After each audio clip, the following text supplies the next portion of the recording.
G'day there everyone. I just want to show you a few things I've worked out with this simple wireless electricity system that Slider came up with. As you can see, I've got quite a number of appliances running on my coil here at the moment. Got a little motor, it's going like crazy. It's really going. I don't know if you can hear it. I have really bright LEDs all over the place.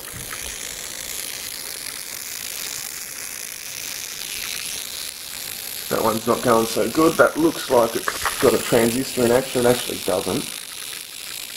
The base, the emitter of that transistor is not hooked up. I don't think it's doing anything. That's just a remnant part from when that was a transmitter coil. That was my first transmitter coil, that one. It got cannibalised. We can see a waveform over here on the scope. Both those probes are on the 10 times scale. And so you can see we have 220 volt peaks on the collector side with 130 volt negative peaks, which is that bump down there. And on the base side we have 80 volt positive peaks and 160 volt negative peaks. I'm using an LED for a protection diode on my transistor. I found that I could keep my negative peaks, which help with the transmission range, without destroying the transistor by putting an LED in there. That's a 3mm 20,000 MCD. I'm quite liking those ones, they light up very nicely as you can see. Whoa, that's bright. You can see I've got a two-stage resistor here to control my amp draw, which is currently sitting at a bit over 228 milliamps. I move this resistor. Hey! My base is not connected. That light's on. Waveform's still going.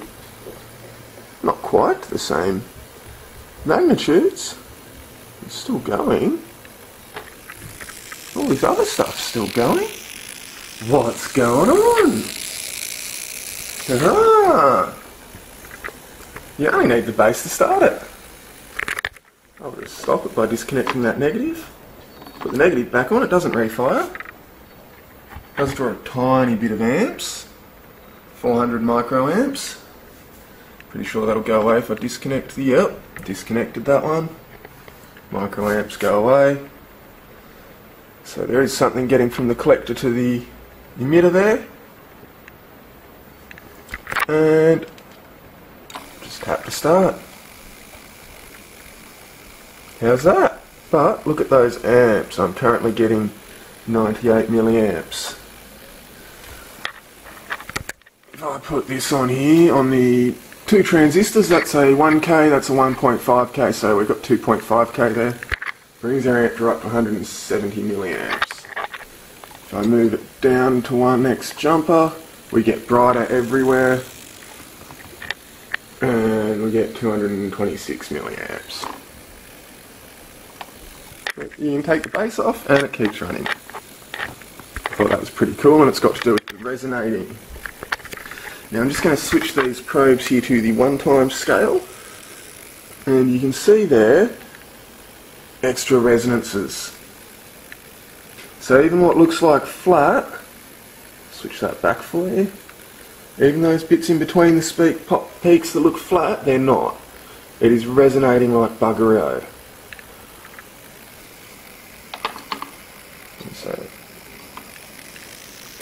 And I have made a new coil to demonstrate that a bigger coil will indeed increase your range. This has 30 metres of speaker wire and I used a whole roll in that one coil. I will be using it as a transmitter later. As you can see, that is the best range I've ever had. They're still lit? Yeah, they're still lit. Okay. We'll call that the useful range there.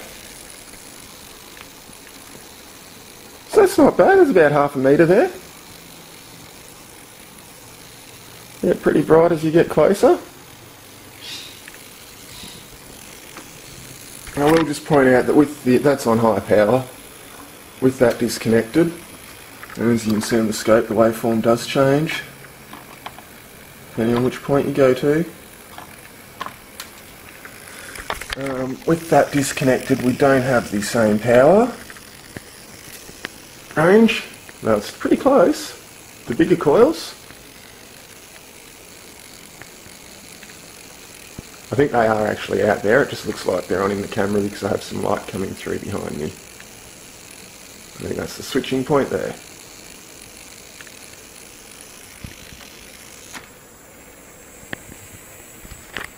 And I have this coil wind up, and that's the other thing, the amp drawer. I'm just going to, I don't know if you can see all this at once, the amp drawer does change as I move my loads in and out.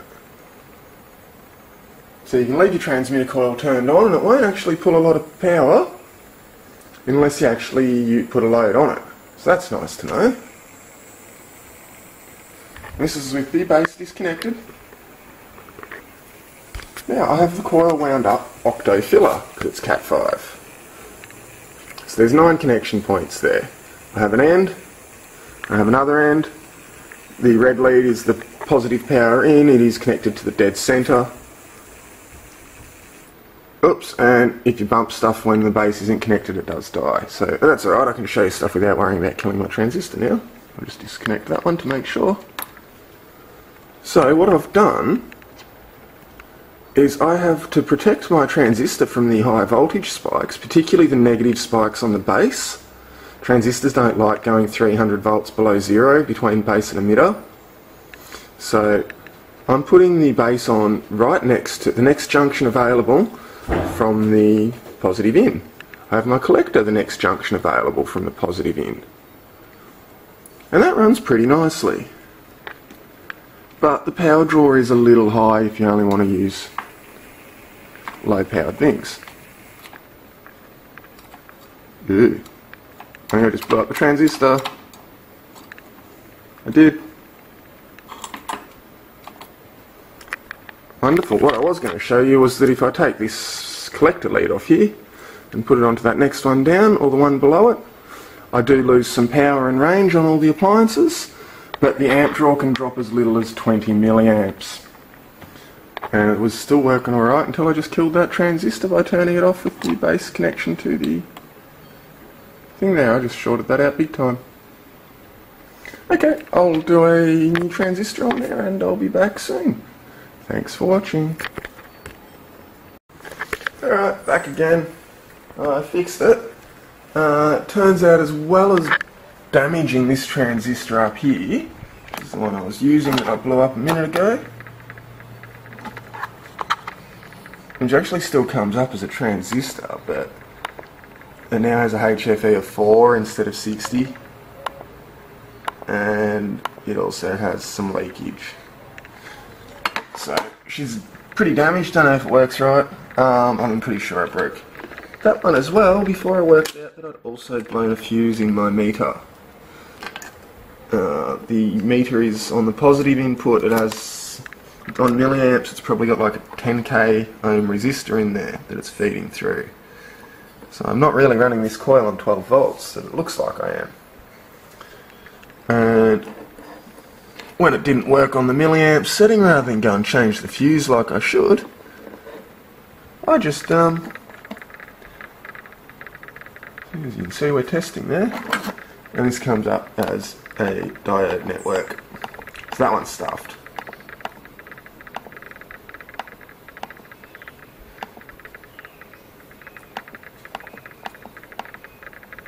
It's only detecting the one diode, which is green to blue, is it? No, green to red, so it's only detecting the LED there. It's not even noticing that there's a transistor attached. And that was because I did it on the 10 milliamp scale and I put 600 milliamps through the transistor there. Everything lit up here really brightly for a brief moment and then it died. So we can see we're running away there now. You'll notice it's significantly lower spikes than before. That's because I have moved those tap positions as I was explaining before I blew things up. And you can see some of the other resonances there too. Primary and secondary resonating going on there, maybe even more. It's kind of hard to tell. The meter doesn't show accuracy enough over 100 volt, doesn't show me fluctuations of 100 volts and more at the same time as millivolt fluctuations. So Yeah, you just don't know what's going on there. But as you can see, everything's still lit up. We are currently drawing 39 milliamps. And that is on the furthest tap from the centre. We have no base connected, so I'm just going to put the base on the slow one. Everything goes brighter. Little motor fires up. Might have been spinning before, but now I can hear it.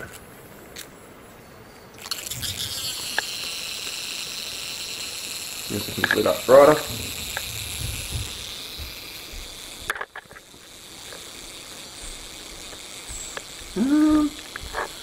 I think we're missing some lights here.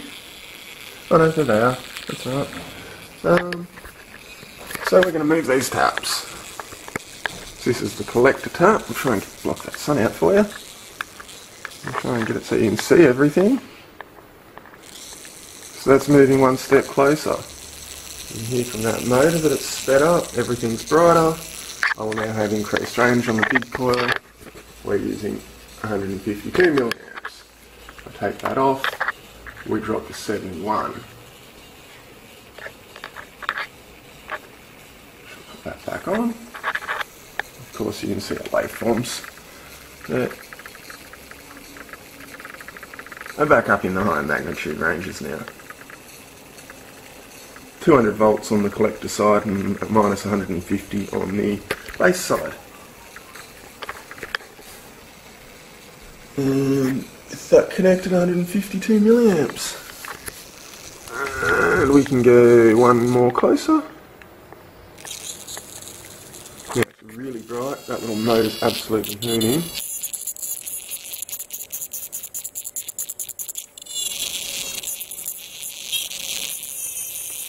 Ooh, it sounds like a dentist. How's your teeth? We are drawing 250 milliamps. This is how it was before when I first started. We have pretty good range here.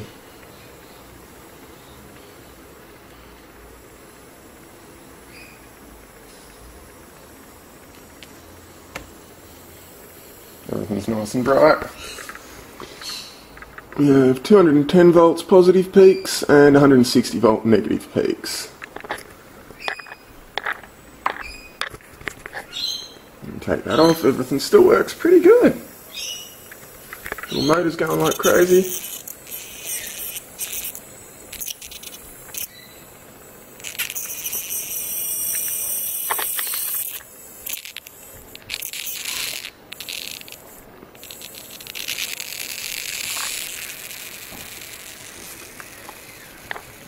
And we're down to 170 milliamps.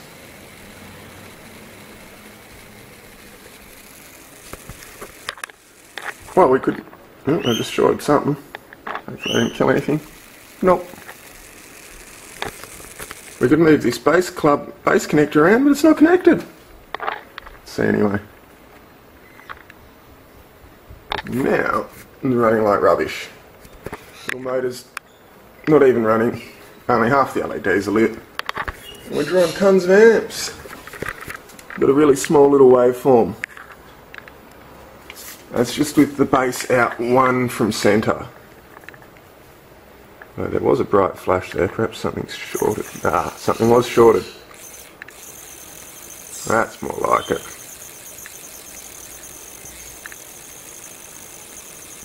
There we go. Yeah, it's working. 375 milliamps. Let's go out one more. Now it's slowed down. Oh, no, I shorted again. There we go. Oh, overload. Let's not blow that meter out again.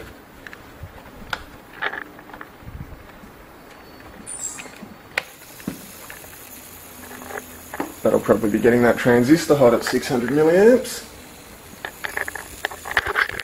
That's the kind of range we've got now. Get back on there, you.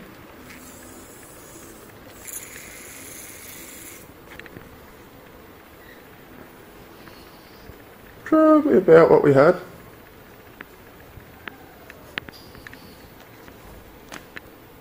Yep, something smoking. I think that was a resistor.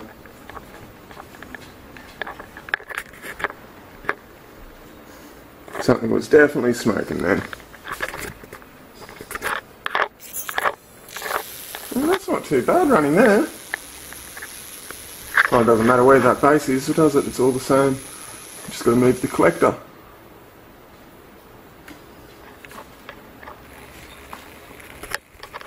And there, everything's still going, not as well. 72 milliamps. Move that collector out one more. Fire up. 39 milliamps. I did have down to 18 with the last transistor. Every transistor I've used on this system, that motor's barely turning now. Every single transistor I've used on this system with the 3055s has given different results. I've never had two transistors do the same thing. And we've got one more connection point right at the end where I have my scope hooked up.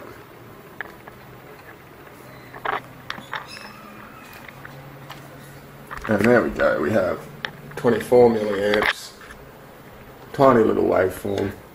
A lot of these lights are hardly lit. That one is just lit. These two are not lit. And the little motor won't turn. Possibly if I give it a little push start. No, it wants to turn. It turns freely that way and there's resistance that way, but not quite enough to start it up. Capacitor will probably do the job. But if in that position we put the resistor on, everything all fires up again. And we get a really long, spaced out resonating waveform.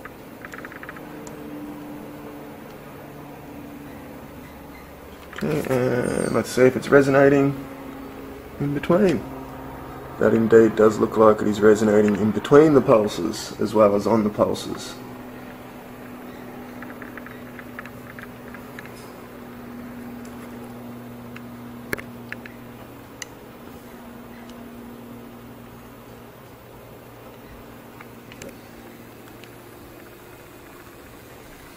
Okay, so there's some of the experiments I've been doing with this Swiss system.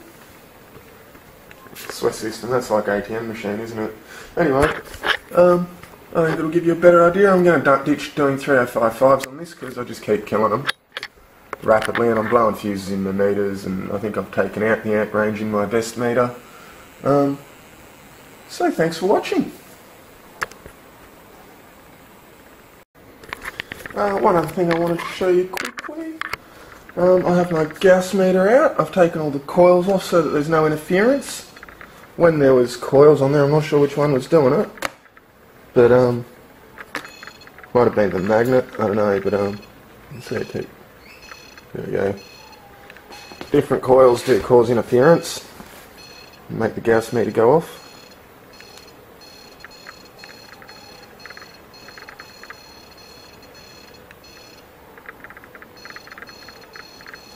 Okay, that's with the base connected. And I'll take these off. I am on the centre connections. Positive coming in dead centre tap, base to one side, negative to the other side, collector to the other side. Okay, and it does pulse occasionally when you do things on its own, just sitting there. It will make noises if I move the probe around.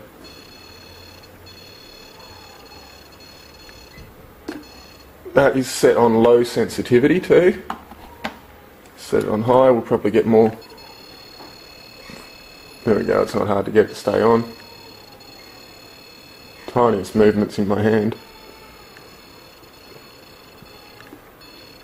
Cause it to stay on. Oh, and it's pulsing again. Watch what happens. Set that back to low. Still got that pulsing going on, don't know what that is. Watch this.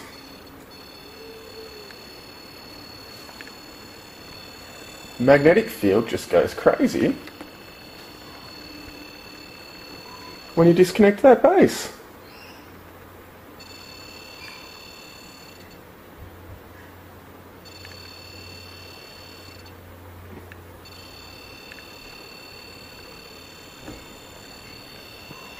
At the moment we're at 95 milliamps draw.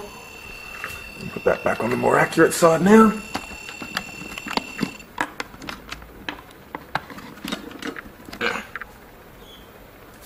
go.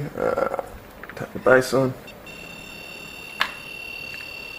100 milliamps through that resistor. The multimeter.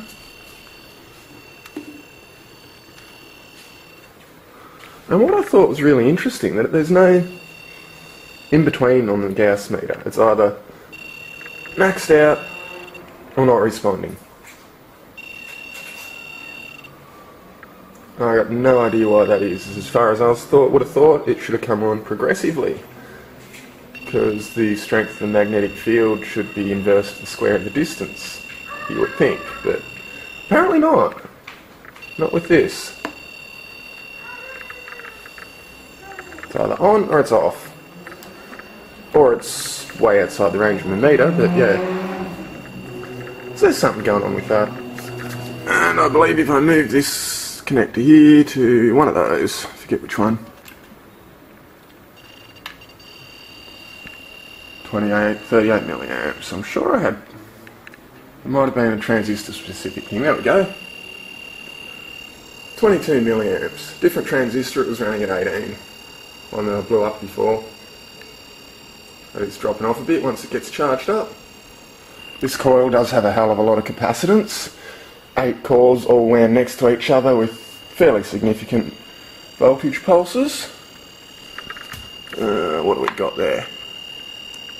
Even in this mode, we're still looking at 60 volts on one side, on the yellow side, and minus 30, nearly minus 40 volts on the blue side. So when those wires sit next to each other with just a thin dielectric separating, and there is some capacitance going on, and the wires do get saturated, so the amp draw drops down as the capacitance value of the coil fills up. Such a simple system. There is really a lot going on here, hey? Lots and lots going on. Anyway, I think that really is everything I wanted to show you today. So thanks for watching, and I'll see you next time.